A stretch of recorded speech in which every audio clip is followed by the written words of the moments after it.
Hey guys, welcome back to my channel. So today I'll talk about Constitution Amendment Bill. तो friends, constitution amendment bill क्या होती है, इसे कौन introduce करता है, तो चलिए आज सबके बारे में जानते हैं.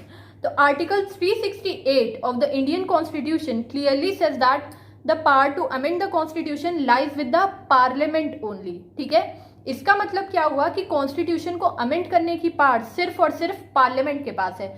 स्टेट्स के पास या उनकी जो स्टेट लेजिस्लेचर है उनके पास ये पावर नहीं है कि वो कॉन्स्टिट्यूशन को अमेंड कर सकें. ठीक है, तो जब कॉन्स्टिट्यूशन को अमेंड करने की पावर मतलब संविधान में संशोधन करने की जो शक्ति है वो पार्लियामेंट के पास है, तो कॉन्स्टिट्यूशन अमेंडमेंट बिल को कौन इंट्रोड्यूस करेगा? सिर्फ और सिर्फ पार्लियामेंट और ना कि स्टेट लेजिस्लेचर. चलिए अब देखते हैं कि पार्लियामेंट में कौन इशू करेगा, राज्यसभा या लोकसभा, कौन इंट्रोड्यूस कर सकता है पार्लियामेंट में कॉन्स्टिट्यूशन अमेंडमेंट बिल को. तो फ्रेंड्स, हमने मनी बिल में ये देखा था कि लोकसभा के पास ये पावर थी कि वो मनी बिल को इंट्रोड्यूस कर सकती थी. ऑर्डिनरी बिल में हमने ये देखा था कि लोकसभा और राज्यसभा दोनों ही ऑर्डिनरी बिल को इंट्रोड्यूस कर सकते हैं. ठीक है, तो दोस्तों शुरुआत में constitution amendment bill ordinary bill की तरह ही काम करती है. ठीक है, तो कॉन्स्टिट्यूशन अमेंडमेंट बिल को भी लोकसभा और राज्यसभा दोनों ही इंट्रोड्यूस कर सकते हैं. इसका मतलब क्या है? लोकसभा और राज्यसभा दोनों ही इक्वल पार्ट्स एंजॉय करते हैं. किस पर? कॉन्स्टिट्यूशन अमेंडमेंट बिल पर. किस पर? कॉन्स्टिट्यूशन अमेंडमेंट बिल पर. ठीक है, तो अब बात यह आती है कि क्या कॉन्स्टिट्यूशन अमेंडमेंट बिल को इंट्रोड्यूस करने से पहले prior recommendation of president is necessary और नॉट. तो फ्रेंड्स, जैसे कि मैंने बताया कि शुरुआत में जो कॉन्स्टिट्यूशन अमेंडमेंट बिल होती है वो ऑर्डिनरी बिल की तरह काम करती है.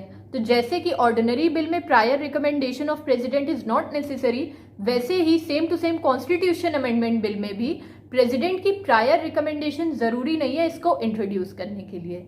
ठीक है, तो चलिए अब हम लोग देखते हैं कि क्या कॉन्स्टिट्यूशन अमेंडमेंट बिल में ऑर्डिनरी बिल की तरह ज्वाइंट सिटिंग का प्रोविजन है या नहीं है.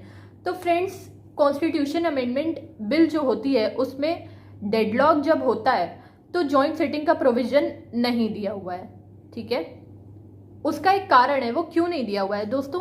जॉइंट सिटिंग का जो प्रोविजन है ना, वो कभी कभी सरकार जॉइंट सिटिंग इसलिए प्रेसिडेंट साहब से बोलती है कि कराएं क्योंकि उनको जो अपनी बिल है उसको किसी ना किसी तरीके से पास करवाना है. तो इसीलिए जब हमारा कॉन्स्टिट्यूशन बन रहा था तो जो B.R. अम्बेडकर थे वो नहीं चाहते थे कि कॉन्स्टिट्यूशन अमेंडमेंट बिल को पास कराने में कोई भी जोर जबरदस्ती हो. वो ये चाहते थे कि कॉन्स्टिट्यूशन अमेंडमेंट बिल बिल्कुल फेयरली पास होना चाहिए. तो कॉन्स्टिट्यूशन अमेंडमेंट बिल पर ज्वाइंट सिटिंग नहीं हो सकती है. चलिए अब हम लोग आगे देखते हैं कि जब ये बिल पार्लियामेंट के द्वारा पास हो जाएगा तो हर बिल जब पास कर दिया जाता है, पार्लियामेंट उसको पास कर देती है, तो वो कहाँ जाता है? प्रेसिडेंट के पास, उनकी एसेंट. तो आप लोग को क्या लगता है कि क्या कॉन्स्टिट्यूशन अमेंडमेंट बिल में प्रेसिडेंट के पास क्या क्या ऑप्शन होंगे? क्या प्रेसिडेंट कॉन्स्टिट्यूशन अमेंडमेंट बिल को अब विदहोल्ड कर सकते हैं अपनी एसेंट देने से, या फिर उसको रिटर्न कर सकते हैं? चलिए देखते हैं. तो फ्रेंड्स, कॉन्स्टिट्यूशन अमेंडमेंट बिल में प्रेसिडेंट के पास सिर्फ और सिर्फ एक ही ऑप्शन होता है कि उनको अपनी एसेंट देनी पड़ती है. यस, उनको कॉन्स्टिट्यूशन अमेंडमेंट बिल को रिटर्न करने का ऑप्शन नहीं होता है, वो उसको रिजेक्ट भी नहीं कर सकते. उनके पास सिर्फ और सिर्फ एक ही ऑप्शन होता है कि he will have to give his assent. It is binding on president. ठीक है, उनके पास और कोई ऑप्शन नहीं होता है. ठीक है, तो अब मैं आपको, जैसे कि मैं हर वीडियो में कुछ एडिशनल बताती हूँ, तो इस वीडियो में भी मैं आपको एक एडिशनल बात बताना चाहूँगी कि आप लोग में से बहुत लोग ये सोच रहे होंगे कि ऐसा क्यों है कि कॉन्स्टिट्यूशन अमेंडमेंट बिल को सिर्फ और सिर्फ पार्लियामेंट में इंट्रोड्यूस किया जा सकता है, इसे स्टेट्स नहीं इंट्रोड्यूस कर सकते. क्योंकि ऑर्डिनरी बिल और मनी बिल तो पार्लियामेंट भी इंट्रोड्यूस कर सकता है और स्टेट भी इंट्रोड्यूस कर सकते हैं.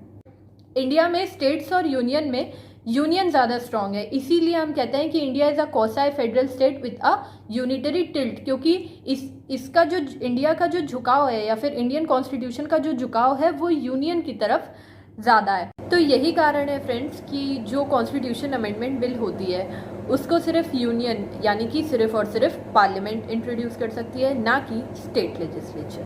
सो that's all about today's video. I hope you guys are doing well. Bye bye.